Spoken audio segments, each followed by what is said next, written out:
Well, the Cowgirls did lace up their basketball shoes, or basketball boots as the Australians would say. This trip was about more than stepping onto the court. In a span of 7 years, the cycling club has tripled in size and become a nationally competitive group.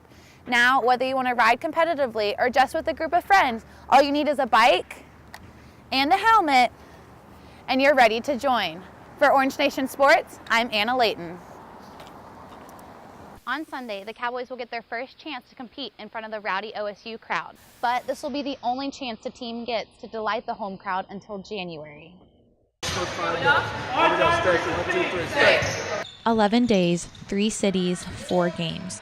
The Oklahoma State women's basketball team headed to Australia for some off-season work and ended up bonding together on a once-in-a-lifetime trip.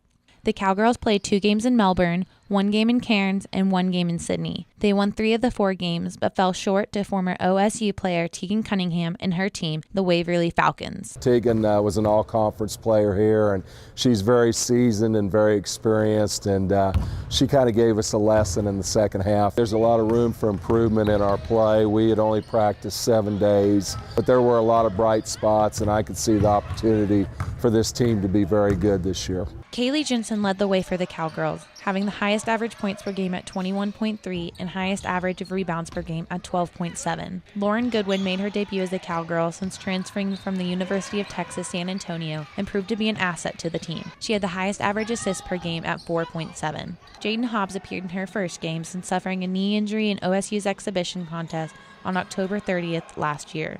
Well, the Cowgirls did lace up their basketball shoes, or basketball boots as the Australians would say. This trip was about more than stepping onto the court.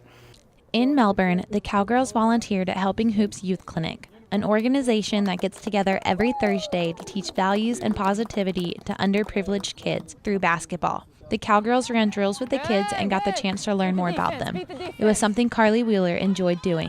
I'm really glad we got to do this and just kind of see kind of a different culture and just kind of hang out with the kids and talk to them. So it's been a really cool experience. Oh. The Cowgirls got the opportunity to learn more about Australia through many activities, including seeing Australian wildlife, going to an AFL match, and touring the Sydney Opera House. But one activity that stood out the most was snorkeling and scuba diving in the Great Barrier Reef. This was a new experience for many of the girls. Doing these activities and being over 9,000 miles away from home will really allow for a team to bond and build its chemistry, something Gentry Holt believes is beneficial for the team. All these cool activities that really stretched us and expanded us as a group, I think also really brought us together. So being in a different country and being out of our element, we really only had each other, so I really think that was beneficial. This trip allowed the Cowgirls to learn more about each other, on and off the court. But after 25 hours of travel, they're back in Gallagher-Iba Arena preparing for their first game.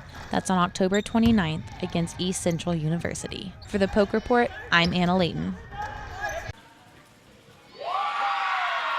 Athletes in NCAA programs that come from outside the U.S. are becoming more and more common these days. But that's not the case in equestrian, where competition is vastly different from overseas. Foreign competitors don't often find their way into the NCAA ranks. But when you look at the OSU equestrian roster, you'll notice there's only one athlete that isn't from the U.S., and that is Ebba Lang. Ebba grew up in a small suburb outside of Stockholm, the capital of Sweden. So how did someone from over 4,500 miles away end up in Stillwater, Oklahoma? It started with loving to ride horses. My mom has been riding her whole life, so it was kind of natural for me to just get into horses. So she brought me to the barn when I was very little, so I've always been around horses my whole life. In 2012, Ebba qualified for the Youth World Show in Oklahoma City. She had to lease a horse from her trainer and only got to train with the horse for a couple of months, whereas other riders had been training with the same horses for years. Ebba finished in the top 5, and OSU coach Larry Sanchez began to notice Ebba. Being that in collegiate riding, they ride unfamiliar horses when we travel, I knew that her being able to do that told me that she was the caliber and type of rider that I looked for.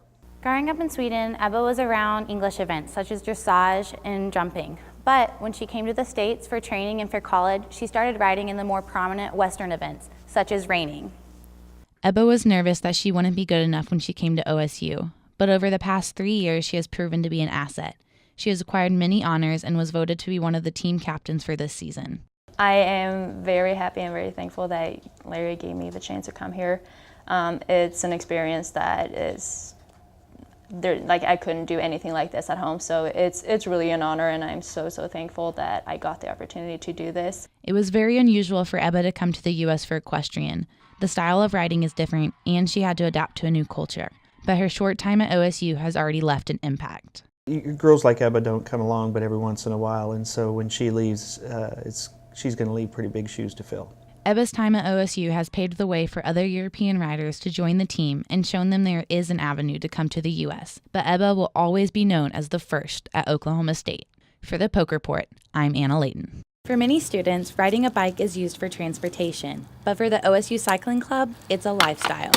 But competing in road races and cyclocross haven't been the biggest obstacles to face, but rather getting more participants, especially women. When women first join, they realize how fast the men are and can get discouraged. But one member says having other women in the club helps get past the discouragement. Meeting other women and realizing that you have people that are there to support you and that can show you how it's done, and we can show you that it's not as scary as it seems. Since the start of the club in 2011, men have been the primary competitors. However, each year the group continued to struggle recruiting members, both men and women, having only 2 or 3 people going to races in 2016. But since the current president of the club has taken over, that number has risen to 12. We have racers in almost every race. We have 4 times the amount of women that we used to have, so we're really increasing the numbers overall and getting much better results. The results are prominent in the road races and cyclocross. Road races are team-oriented, where members have to communicate with each other on the road, whereas cyclocross is individual-based off-road, where you have to maneuver through different obstacles. So having more racers in each event helps the team's chances of winning. Not only is the club growing as far as the amount of members, but also expanding in the amount of races they're attending. We're only competing in sort of the lower level races, and right now we're looking at going to nationals next year for the second time in OSU Cycling Club history. In a span of 7 years, the cycling club has tripled in size and become a nationally competitive group.